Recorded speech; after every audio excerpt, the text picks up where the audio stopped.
Ssebo ne bannyabo katwebaze. Katonda waffe omulungi ow'omu ggulu ogulumizibwe ekitiibwa. Mukama tukwebaza kubanga otwagala. Twebaza olw'obulungi bwo, ekisa kyo n'okwagala kwo. Twebaza olw'obukuumi. Twebaza Mukama okutukuuma n'otuyisa mu nnaku 7 kati Ssabbiiti nga tugigalawo ate tutandike wiiki endala. Tuleeta omubuulizi waffe mu mikono gyo Mukama, muwala waffe Birungi Joan ng'agenda otutuusaako ekigambo kyo Mukama, muwe omukisa. Ayogere bye biva mu ntebe ye y'okusaasira. Muluŋŋamye mu byonna, Omwoyo Omutukuvu abeere ku ye naffe tusobole okuwulira, tutambule nga bw'oyagala ku bwa Yesu Kristo Mukama waffe. Amiina.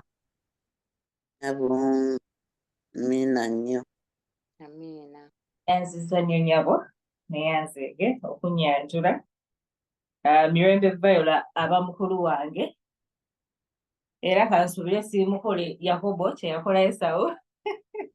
Era babale kubeerawo. Omutwe gwaffe ogwa wiiki eno ogututambuzizza gubadde gugamba weebaze Mukama mu biro byonna. Nze ne nteekawo akatwe akatini wansi awo akagamba emikisa mu kwebaza. Njagala mwenna okubaaniriza mu kusinza kwaffe okwa leero. Mwenna buli ssekinnoomu tulina omugenyi omukulu wano eno mu masekkati gaffe. Njagala mwenna munyambe mwanirize. Era ng'oyo omugenyi omukulu si mulala naye ggwe buli azze wano eno. Era wali eri w'oli wonna weegambe nti bannange webale tujja. Muli bangi ddala sisobola bamentioninga naye mwenna mwebale kubeerawo.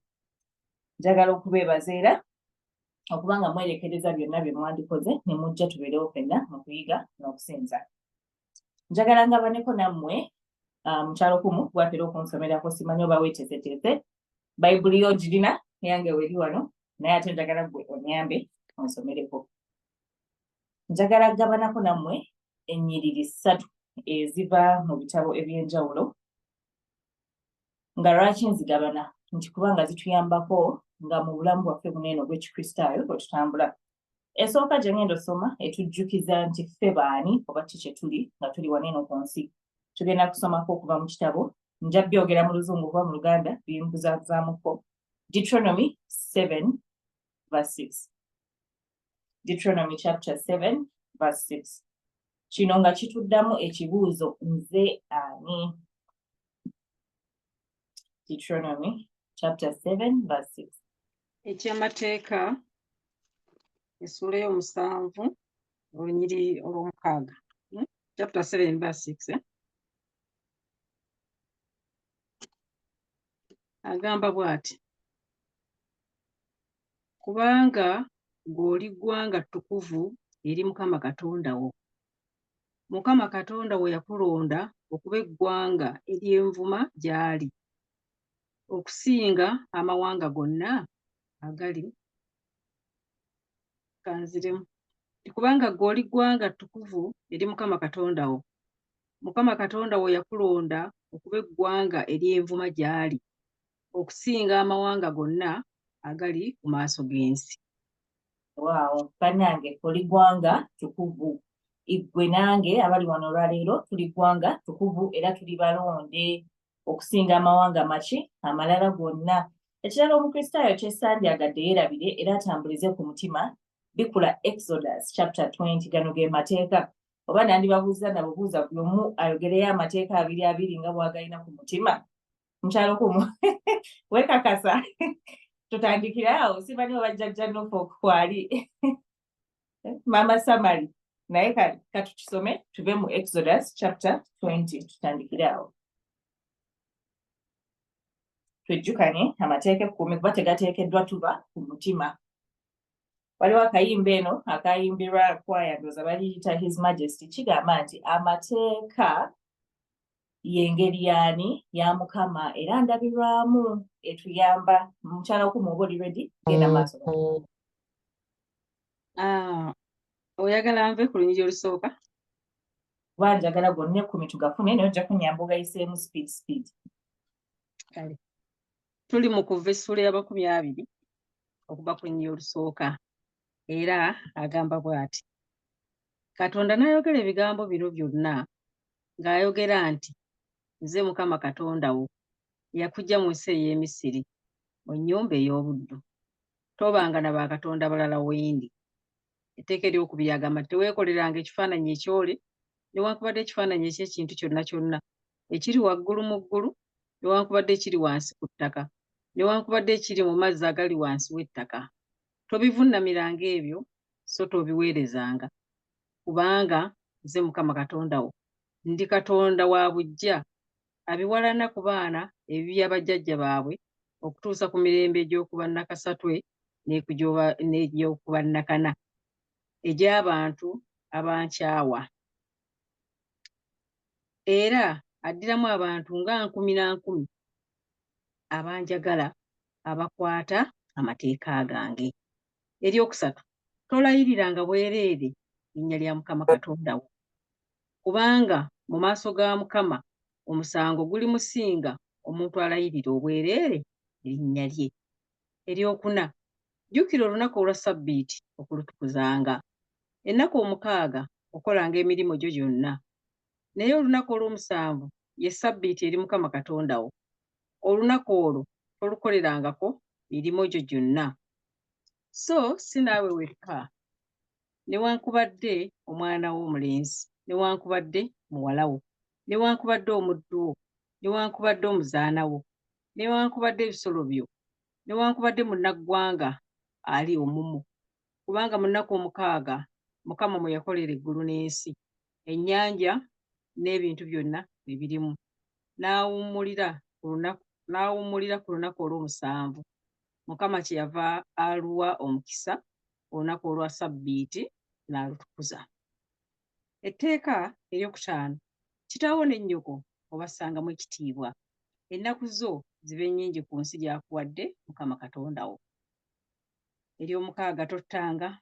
7 toyendanga, tobbanga, towaayirizanga muntu munno, teweegombanga nnyumba ya muntu munno, teweegombanga mukazi wa muntu munno, newankubadde omuddu we, newankubadde omuzaana we, newankubadde ente ye, newankubadde endogoyi ye.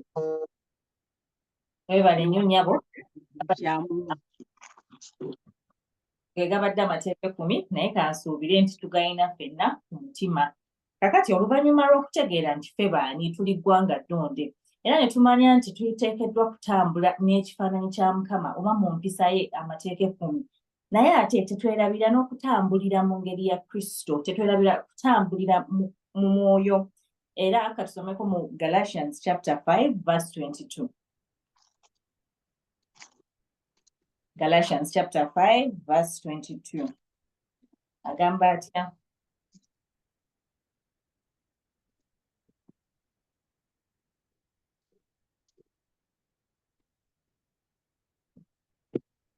Abagalaatiya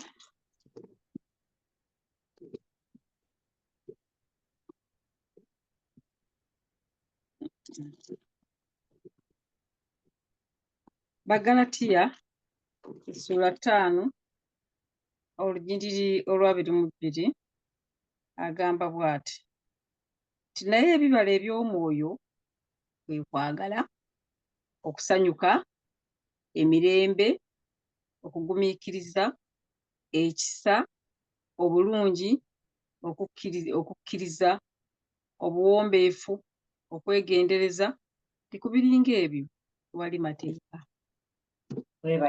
Weebalire ddala nnyabo. Tuli ggwanga ddonde, tetulimba, tetutta, tetwenda, naye ate byonna nga tubikola tutambulire mu mukwano, tutambulire mu kisa, tutambulire mu kusanyuka. Mwebale nnyo. Njagala okwebaza worship team empadde omukisa guno eno okubuulira olunaku olwaleero. Mwebalire nnyo, mwebalire ddala. Era njagala okutuusa okusaasira kwange eri abantu abayita mu bizibu by'ensi ebimu oba ebirala, abalina financial struggles, abaana abalina ebizibu by'omwoyo, abalina ebizibu mu families, okunyigiriza kwonna oba okunyolwa kwoyitamu eyo yonna gy'oli, okusaba kwange n'okusaasira kwange kuli naawe. Katwewombeke tusabe. Omutukuvu Katonda Kitaffe ali mu ggulu, oli w'amaanyi Taata era oli mukulu. Kana akaseera kano nga ngenda kwogera ku bigambo, beera nange nze mbulewo naye ggwe olabike. era ebigambo bino bibeere eby'omukisa eri abaana bo. Kuno kwe kusaba kwange mu mpisa mu nnya ly'Omwana wa Yesu Kristo. Amiina. Amiina. Amiina. Amiina nnyo. Omukisa oguli mu kwebaza. Tulina kwaya wano eno gye bayita Stream Life Choir, ndowooza ya ssomero baliyita Kennedy. Balina oluyimba lwe baafulumya mu nnaku ezo. Oluyimba luno naluwuliranga nnyo nga bwe balukuba nga sirutegeera. Naye ne ŋŋamba kantuule nange nkole ki? Mpulirize ebigambo ebiri mu luno oluyimba. In fact nga sinayimba luyimba lwonna, nsooka kuwuliriza nze ebigambo na message. Bwe nalabye nga message nnungi ne ŋŋamba sijja kugiyisa ku bantu ba Ugama, nabo kandi batwalire baluwulirizeeko. Simanyi oba mulumanyi, naye nja kusoma ebigambo ebirulimu kubanga bikwatagana nnyo n'omutwe gwaffe ogutuleese wano lwaleero. Oluyimba luno lugamba nkwebaza amakubo g'ogadde. Era lugamba weebale essaala z'otazzeemu ne byensabye n'otabimpa.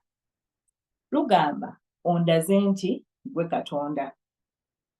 Nkwebaza bulumi mu mpisa, weebale kuba tebummazeewo. N'abandesse ne bagenda, nze mmanyi olina ensonga. N'agamba nti ndowooza mu magezi gange nti oba tokola. Obulumi mu mutima gwange nabwo busukka. N'agamba nti mmenyeka n'enseerera ng'olumu wabula, naye era ekitiibwa kikugwana. Ne yeeyongerayo n'agamba ne bw'olitwala byonna bye wampa gwe yabimpa, naye nkusaba kimu ompe bulamu, ebyo byonna ebirala bikola ki? Birikoma. N'agamba naye mu byonna oluyimba lukusuuta. Byokka ebikusanyusa bikolebwe mu bulamu bwange. Byokka by'oyagala. Ndi wano, salawo nga bw'olaba. Gwamanyi lwaki natondebwa era gwamanyi olunaku lwe ndigenda. Gwamanyi amakubo amaluŋŋamu era mukka mubeera mpisa. Ebigambo bino eno ndowooza ffenna bitukakatako bw'obiwuliriza. Yeebaza Mukama amakubo g'akoze eki? Gaggadde. Ekintu ekiba ekizibu ennyo, naye olwaleero katutegeere okusiima n'okwebaza kye ki? Nga twebaziza Mukama, nga tusiimye Mukama. Era tugenda, our focus egenda kubeera ku Philippians chapter 4 from verse 4 to verse 8. Tugenda kukimenyaamenya bwe tunaaviira wano eno nga tutegedde emikisa egiri mu ki? Mu kwebaza n'okusiima. Tugenda kutandika n'essuula ey'okuna. Nga ansomerako wabikula nja gisoma mu lulimi Oluzungu. Lugamba rejoice in the Lord always. I will say it again, rejoice. Essuula ey'okuna egamba etya mu Luganda? Nti essuula ey'okuna olunyiri olwokuna agamba nti musanyukirenga Mukama waffe ennaku zonna. Nate njogera nti musanyukenga. Sanyuke Mukama waffe. Toyina ngeri gy'ogenda kujja kwebaza Mukama nga toyina ki? Nga toyina ssanyu. Era agamba nti nno okwebaza kutandika n'okusanyuka. Nti yadde oyita mu ngeri etya, yadde oyita mu bulwadde, yadde oyita mu kulumizibwa, era jangu eri Mukama mu kwebaza ng'oli mu ki? Ng'oli musanyufu. Funa ensonga yonna yonna mu bulamu bwo obw'obuli lunaku, yadde oyita mu bikunyigiriza, ofune ensonga ey'okola ki? Ey'okwebaza Mukama, naye ate ng'okikola mu ssanyu. Eri omusajja gwe batera okwogerako ndowooza bamuyita Horatio Spafford, erinnya abasinga bwe tuba tetulimanyi, ye yayimba oluyimba It is well with my soul. Olugero luno ntera nnyo okuwuliriza ababuulizi nga balwogerako, naye ate balutandikira mu makkati. Nze we nalulabye ne ŋŋamba nedda, ono omwami y'ani? Yatandikira wa? Yava ku ki okwagala okuwandiika luno oluyimba? Okugeraganya bamuwaako n'enzirayo emabega ngezeeko okumutegeera. Ngenda okusanga ono omwami yali naggagga mu biseera ebyo 1873 oba 1873. Yali naggagga ng'alina ssente, naye ate ng'ayagala nnyo Katonda, ng'ayagala n'ebintu by'okuweereza. Yalina omukyala n'abaana 4. Omwami ono munnaaye ebintu tebyamugendera bulungi, bizinensi ze zonna ne zifa. ne bamuleetera amawulire nti nno naye tebigenze bulungi era mangu ddala ng'ayitamu eyo stress n'agamba mukyala wange ne bawala bange bana ke mbatwale bagende Kazinga eyo bawummulemu. Aba abatadde ku lyato nga ye wakubasisinkanayo oluvannyuma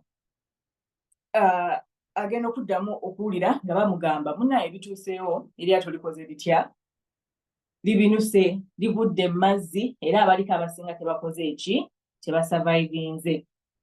Naye abaali awo ebyo ebiseera byali bya Telegram nga mukazi we amuweereza ka message amulaga nti ye yekka saved alone nti yekka yakoze eki yasigadde nga mulamu. Omwami ono mangu ddala naye n'agenda akwate ekidyeri atuuke ku ki mukyala we. Aba ayita we babbikira eyali kapiteeni w'ekidyeri kino n'amulaga n'amugamba waliwo wali eri we baakola ki liri eryato teryawuna. Mwaka kaseera we yatunuulira ekyo ekifo nfu ky'okunenya Mukama akaseera ako ebigambo bino eby'oluyimba It is well with my soul bwe byamujjira era kwe kuwandiika ebigambo ebyo. Katusome olunyiriri olwokutaano kiki lugamba. Essuula ey'okutaano. Muzigere mu Luganda verse 5 mukyaloko mu Luzungu verse 5 please. Naye nga essuula tulya tulimu yaakuna si bwe kiri. Akumpa maama Sabali antuuze anjigiriza bulungi Oluganda njiga okubyawula n'ebitabo bya naye nga tugende mu maaso verse 5. Okay. Olunyiriri olwokutaano lugamba nti tukyali mu Bafiripi essuula 4 olunyiriri lwakutaano okuzibiikiriza kwammwe kumanyibwenga abantu bonna. Mukama waffe ali kumpi. Okuzibiikiriza kumanyibwe abantu bonna Mukama waffe ali kumpi. Emmeeme esiimasiima ekulaga ogirabirawo nti erina obukkakkamu erina ekisa. Mbategeeza nti n'okujja kwa Mukama waffe kuli kumpi. Kyova olaba tuteekeddwa okubeera ab'enjawulo mu bintu byonna bye tukola ki bye tukola. Mu buli ky'okola you're supposed to be gentle as a Christian. Agamba mu Luzungu let your gentleness be evident to all. Si mu bafamire yo yokka, si mu baneighbor bo bokka, naye ate to what? To everyone.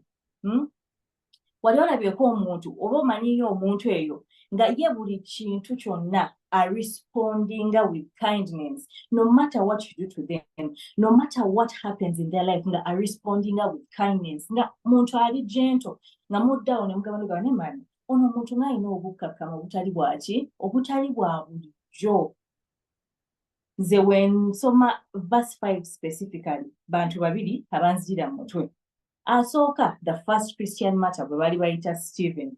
Olwo olugero tulusanga mu Acts chapter 7 verse 54 to 60. Akwate tugenda kusomayo.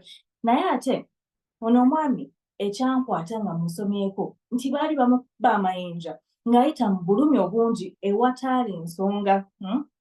Naye n'asobola okwogera ebigambo bino nti Mukama basonyiwe kubanga tebamanyi ki kye bakola. Mu butuufu weyandibadde nze simanyi oba nandisobodde okwogera ebigambo ebyo oba weyandibadde ggwe kannemekozesa nze nzekka mugamba obusobo abadde ki ne weyandibadde ggwe osanga tewandisobodde kozesa bigambo ebyo kugamba nti basonyiwe Mukama tebamanyi ki kye bakola ki kye bakola. Naye ate n'omulala eyankutte ku mutima we namusomyeko ye mwami gwe bayita Nelson Mandela eyali president wa South Africa eyasooka. Yali mu kkomera nga bamutulugunya. Prison guard oyo omu ng'amukuba amutulugunya oluusi tamuwa mmere amusambesambe akoze atya. Naye olw'ekisa n'obukkakkamu olwava mu kkomera ekyeggulo kye yasooka okuteekateeka yayita ono omusirikale eyali ow'ekkomera n'afumba emmere n'akola ekijjulo n'amuyita ne batuula wamu ne balya. Butuufu nze ekyo nange osanga sandikoze eki sandikisobodde. Nelson Mandela we yabuuzibwa yayogera ebigambo bino wammanga nja kubisoma bulungi Oluzungu. Yagamba resentment is like drinking poison and hoping it will kill your enemies. Forgiveness liberates the soul. N'agamba kindness has the power to transform hearts. Bino ebigambo bya inspiringa ensi yonna era olw'ekyo olwaleero osanga naffe tuyinza okukoppamu ekyo ekintu n'ogamba nedda oba oli yasonyiwa oba mukyalo kumu asonyiwa osanga nange nsobola okukola ki okusonyiwa. Olunyiriri olw'omukaaga lugamba lutya mukyalo kumu? Wano mu Luzungu lugamba do not be anxious about anything but in every situation by prayer and petition with thanksgiving present your requests to God. Mu Luganda lugamba lutya? Temweraliikiriranga kigambo kyonna kyonna, naye mu kigambo kyonna mu kusabanga n'okwegayiriranga awamu n'okwebazanga bye mwagala bitegeezebwenga eri Katonda. Abaagalwa twalina eyo gye twakolako nga tubuulira nga tukuba ekidaala buli lweggulo. Ne wabaawo omwami najja n'ambuuza nti banaye nga nina ebizibu mu kwebaka, seebaka bulungi oba waakeebaka olowooza lwenti oba waakeebaka. Ne mugamba soma Philippians chapter 4 verse 6 egamba nti do not be anxious about anything. Ne mugamba taata kati weweeraliikirira olina ekikyukako, olina ky'osobola gwe nga gwe mu maanyi g'okwekolera nti nedda. Ne mugamba kakati olaba otya ng'otandise okuteeka obwesige bwo mu Mukama n'omwebaza bwebaza nti buli mbeera ebeerawo ogenda kumwebaza. Ne mugamba soma luno olunyiriri, si mulundi gumu seebiri naye lusome lubeere part of you olabe oba teweebaka. Weewaawo twagenda okumaliriza nga tuva mu ki nga tuva mu effort najja n'aŋŋamba sister weebale nnyo munange ennaku zino mbadde neebaka bulungi naye ate nange ne neebaza Mukama kubanga bwe namugamba era okulusoma n'ensaba ne ŋŋamba Mukama nyamba omwami ono mweki omwetulo otujje n'ebizibu bino eno bikole ki bimukendeereko. Thanksgiving is a remedy for anxiety. Buli wobeera ng'otidde, buli wobeera ng'olina ebikusumbuwa mu bwongo weebaze ani Mukama kubanga kino eno kijja ebizibu byaffe oba ebirowoozo byo ku bizibu byo ne kibizza kwate ku maanyi ga Mukama n'obwesigwa bw'alina.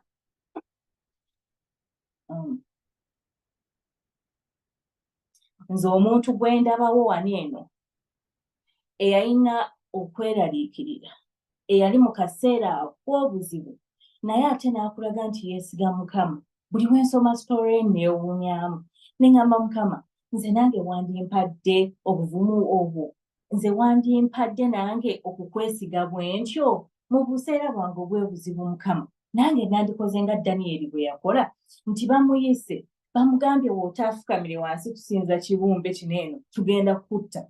Naye ate n'afuna amaanyi agagenda n'agamba nedda nze kaŋŋende nfukamire. Yandisabye nga yeekwese nnono naye abooluganda teyeekweka.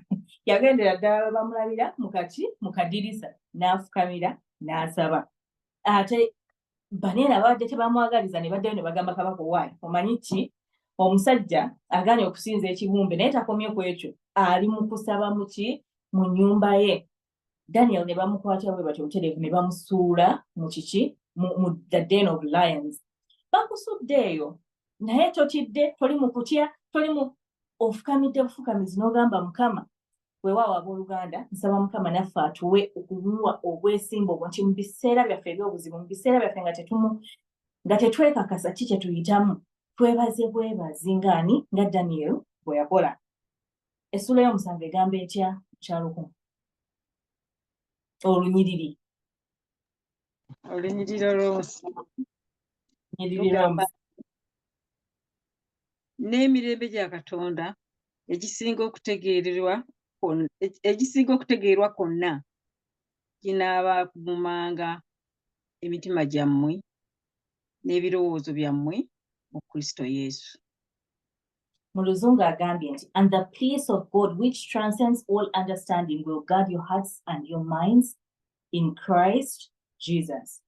Buli we weebaza kino kikuleeta kumpi ne Kristo, kireeta emitima gyammwe kumpi ne Kristo. Waliwo egyo emirembe gy'obeera nagyo nga teri muntu asobola kunnyonnyola. Nga naawe wennyini yadde olina rent, yadde olina amabanja, yadde tonasasula fees, yadde naye ng'owulira olina emirembe.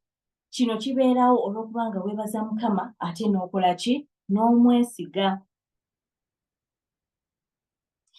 Nze wemba ndaba we nanoonyereza ne ŋŋamba Mukama ani oyo yalina emirembe mu mutima n'akwesiga nga yadde yalina ebizibu omukyala Hana n'azigira mu mutwe.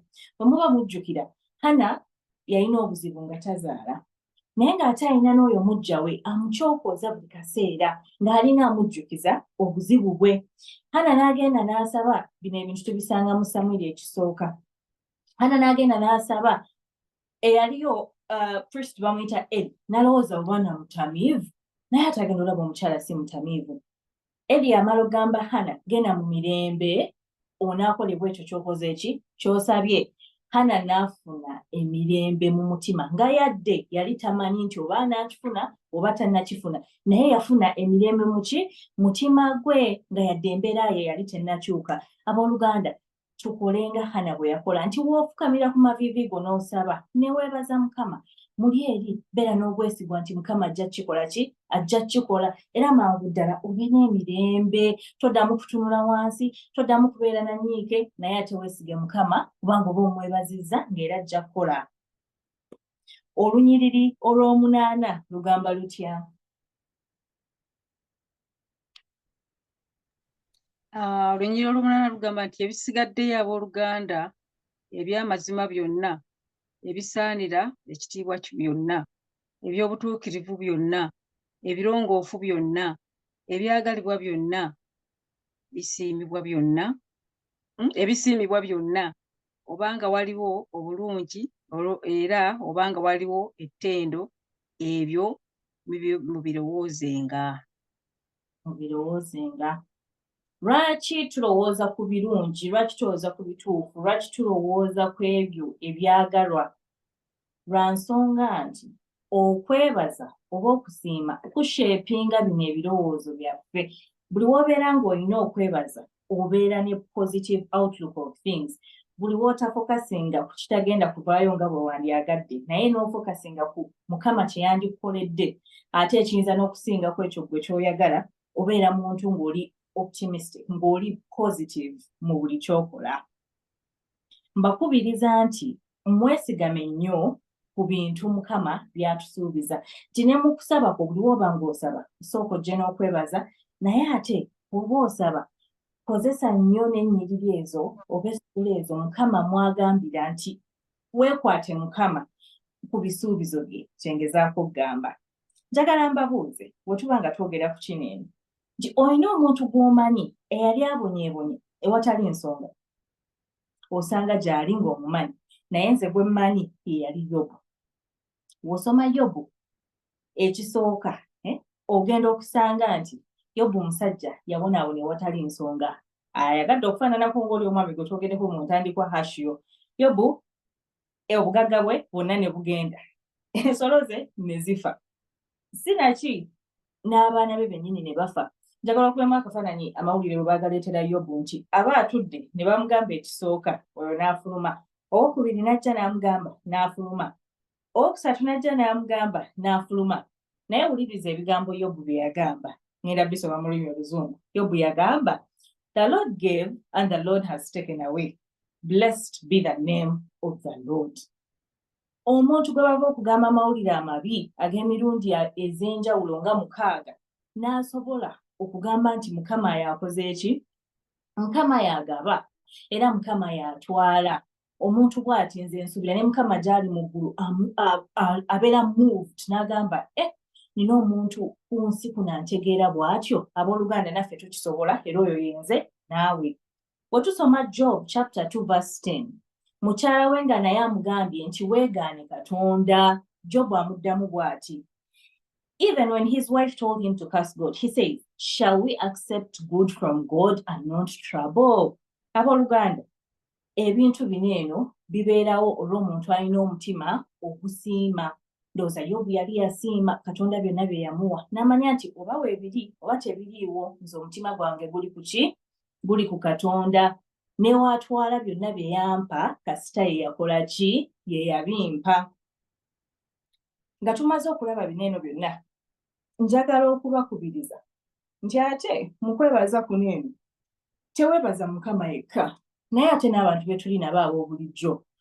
Omuntu asiima nnyo ng'omwebazizza, yandiba family member, yandiba oyo gw'okola naye. Simanyi mirundi emeka gy'oba ogenze ku mulimu n'osanga omuntu n'omugamba webale nnyo waneeno okoze bulungi webale kufumba ofumbe bulungi obaka babeere ba neighbors b'obeera nabo mwebaza abantu be mubeera nabo mukyalo kumu ndowooza eno wiiki nakwebazizaako naye kyasoteza we neebaziza mukyalo kumu yasoose kumbuuza oli bulungi si mukyalo kumu ani oba Mr. Okumu naye kwali kuba nabeebaziza bonna omulundi gwe gumu just randomly nemwebaza Mr. Okumu ye naŋŋamba Mr. Okumu naye yambuuza ekintu kyekiri naŋŋamba oli okay naŋŋamba ddawo weebake kuba anyway nabeebaziza ng'obudde buyise naye ekyo kikulaga nti omuntu atatera kusiimibwa oluusi bw'omusiima aba amanyi yeekanga namu n'agamba kyekigenda mu maaso naye ate olaba abantu bannaffe basiima nga tubeeyanziza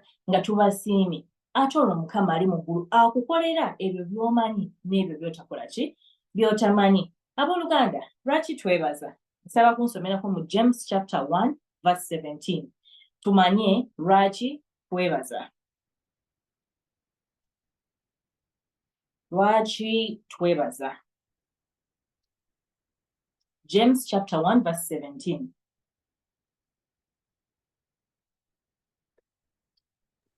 Yakobo essula emu olunyiriri olw'17 agamba nti buli kirabo kirungi na buli kitone kituukirivu kiva waggulu nga kikka okuva eri Kitaffe ow'ebyaka atayinza kuba na kufuukafuuka newankubadde ekisiikirize eky'okukyuka. Point esooka, every good gift comes from above. Therefore, recognition of help beyond capacity of the recipient. Twebaza olw'okubanga ekisookera ddala ebintu ebirungi byonna biva eri Mukama. Ate buli we twebaza tubeera tugamba nti weewaawo Mukama kuno okwebaza okuzze gye ndi, kuno okuyamba okuzze gye ndi kuvudde waggulu, kuvudde ew'omuntu gwe mbadde siso oba gw'obadde osuubira, naye nga kuvudde si waneeno nze nti nsobola okyekolera mu maanyi gange, naye kuvudde ku oyo ansingako nze mu ngeri gye sandikoze ki, gye sandisobodde kukyekolera. Lwaki twebaza abooluganda? Okwebaza twebaza olw'okubanga nti ffe baani abalina eddembe okubeerawo okufuna ebyo ebintu Mukama by'atuwa abantu abalala bye batafuna. Ntegeeza ki? Gwe nange abali wano olwaleero tukyalina eddembe ly'okusinza eri amawanga nga tebabakkiriza kusinza. South Korea, I believe, tebasobola kukola ki? Kusinza, ne bakusanga n'ekkanisa okwo kuba kufa. Nze naawe tukyalina eddembe erirya emmere emirundi 3 mu lunaku, ku makya olw'eggulo naawe ku lunch time okyasobola, naye waliwo abantu nga tebasobola kufuna kyakulya yadde. Nze naawe tulina eddembe naye ate twebuuze nzaani ffe baani Mukama balonze okubeera nga tukyali wano eno. Abantu besse naye weweebuuza ensonga lwaki yesse, nti lwakubanga baamuleseewo, nti lwakubanga abooluganda baamukyaye, nti lwakubanga yabuliddwako essente. Zino eno y'entalo ze tulaba mu buli ggwanga. Ffe baani okubanga tukyalina emirembe ku makya kuno okubanga ku 11 ndi wano eno mbabuulira enjiri? Ffe baani? Kuno si kukola kwaffe, abula eddembe linene Mukama lyatuwadde lye lituleese wano eno okwebaza leero ng'Abakristaayo. Tulina obuzibu bw'enjala. Ndaba ebifaananyi buli ku makya wano eby'abaana abato nga konna kaggwereddewo kafuuse magumba gokka, ne weebuuza Mukama nzaani? Tulina ekizibu kya identity crisis. Abaana baffe abato ennaku zino eno tamanyi oba muwala oba mulenzi, naye weebuuze gwani okubanga ab'omu nju yo bonna b'olinamu Mukama akyabakuumye n'obwongo bwabwe ku bintu sitaani by'akolamu. Ffe baani ku mitima gy'abantu egikutte ice? Recently nabaka video bali nga bakakkanye ku munnaabwe bali mubaaga bamuggyamu eby'omunda nga bonna bali okay, nga olaba tewali alina remorse ku face y'egamba nti kyetukola kikyamu, ng'oli arekodinga ne ka video. Naye weebuuze ffe baani? The list goes on and on olw'ebintu ebyo ebikolebwa ebikyamu. Naye ate leero tuli wano eno mu kwebaza olw'ensonga nti twebuuza ffe baani abakyalina eddembe eryo Mukama lyatuwadde. Ekyokusatu, okwebaza kisumuluzo eri okuweebwa ekinjiko. Buli we weebaza osanga nga Mukama era akoze eki? Akwongeddeko. Baali 10 naye omu ye yakomawo okukola ki? Okwebaza. Simanyi byatuuka ku bali naye ate ono kiraga nti yawonyezebwa ddala. Katusomeko kuva mu Hebrews chapter 13:15 tuwulire kyetugamba. Osobola okuwaayo okwebaza ng'ekiweebwayo. Hebrews 13:15.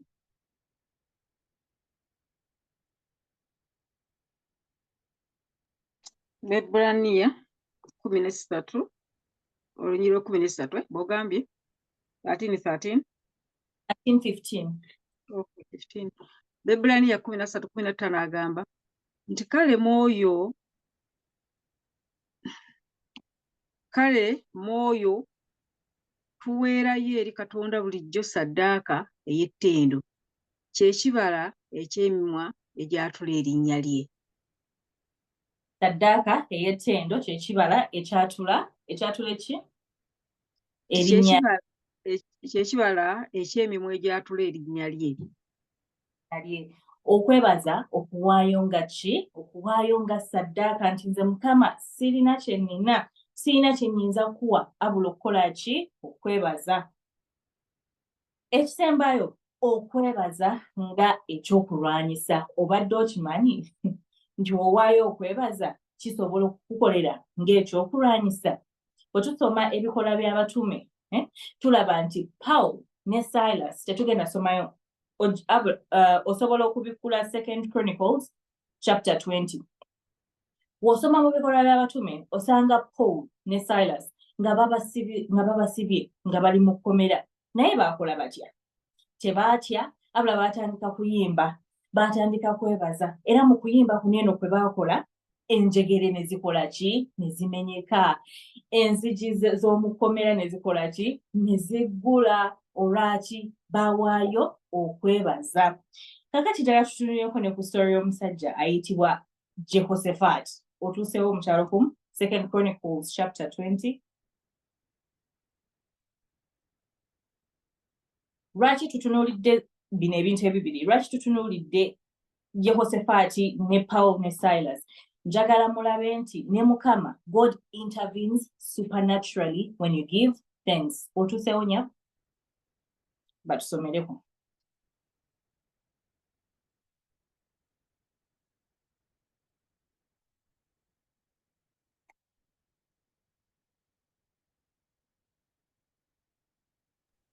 Mbadde njogera mu mute mu nsonyiwe. Tewayogedde lunyiriri, wayogedde ssuula 2. Yes, tandikira ku lusooka. Agamba nti awo olwatuuka oluvannyuma lw'ebyo abaana ba Mowaabu n'abaana ba Amoni era wamu n'abo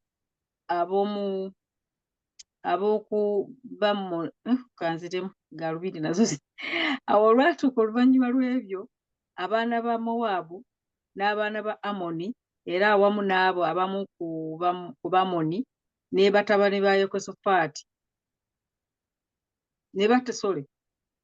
ne batabaala Yekosafaati okulwana naye. Awo ne wajja abantu abamugamba Yekosafaati nti ejje eddene likutabadde eriva emitala w'ennyanja e Busuuli, era laba bali mu Kazazotunaali ye Engedi. Yekosafaati n'atya ne yeeteekateeka okunoonya Mukama, n'alangirira okusiiba mu Yuda yonna. Yuda ne bakuŋŋaana okunoonya okubeerwa eri Mukama. Baaviira ddala mu bibuga byonna ebya Yuda okunoonya Mukama. Yekosafaati n'ayimirira mu kkuŋŋaaniro lya Yuda ne Yerusaalemi mu nnyumba ya Mukama mu maaso g'oluggya oluggya. N'ayogera nti, ayi Mukama Katonda wa bajjajjaffe, toli Katonda w'omu ggulu, era si ggwe ofuga obwakabaka bwonna obw'amawanga, ne mu mukono gwo mwe muli obuyinza n'amaanyi n'okubaawo ne watabaawo ayinza okukuziyiza. Ayi Katonda waffe, si ggwe wagoba abaali mu nsi eno mu maaso g'abantu bo Isirayiri n'ogiwa ezzadde lya Ibulayimu mukwano gwo emirembe gyonna. Olw'obudde tugende ku lunyiriri olw'21 kuba ebyo ebigambo bye nsinga okwagala. Olw'21 agamba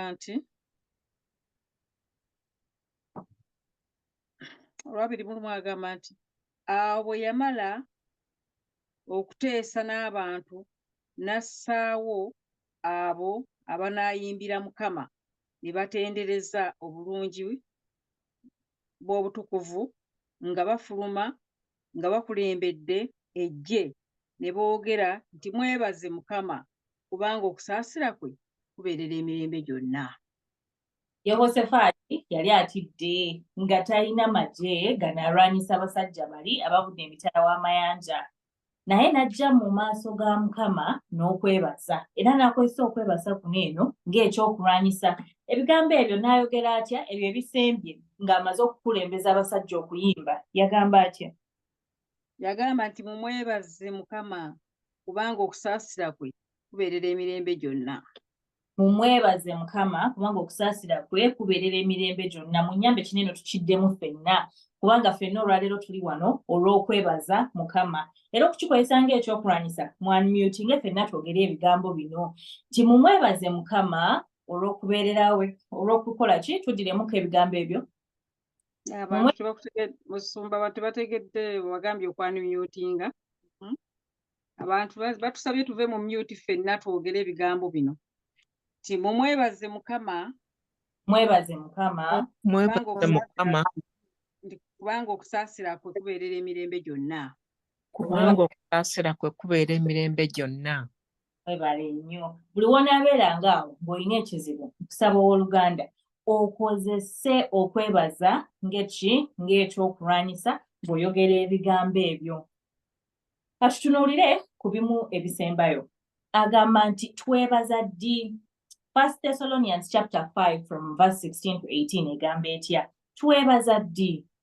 Tuteekeddwa okwebaza tutya? Tuteekeddwa okwebaza ddi mu mbeera ki?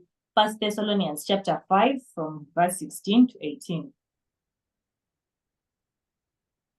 Era nga bwakisoma oli mu mute nyabo, naye nga bwakisoma nja kusaba abantu basatu beteeketeeke okuwaayo to testify. Bantu basatu. Simanyi oba muganda wange kwali yabadde ayagala okuwaayo obujulizi.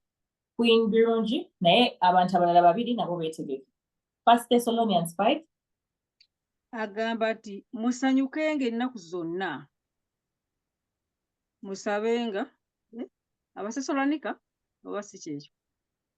1 Thessalonians 5 verse 16 to 18.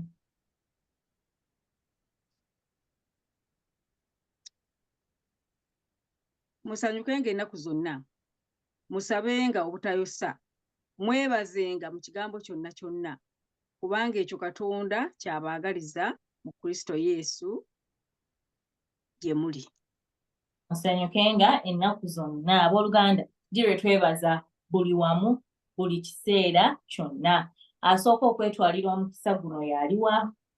Agamba nti nze nina ekyokwebaza era nandyagadde abalala bakimanye. Kyadde Mukama akinkoledde mu kyama, nze ŋŋenda kukyatula wano eno mwebaze.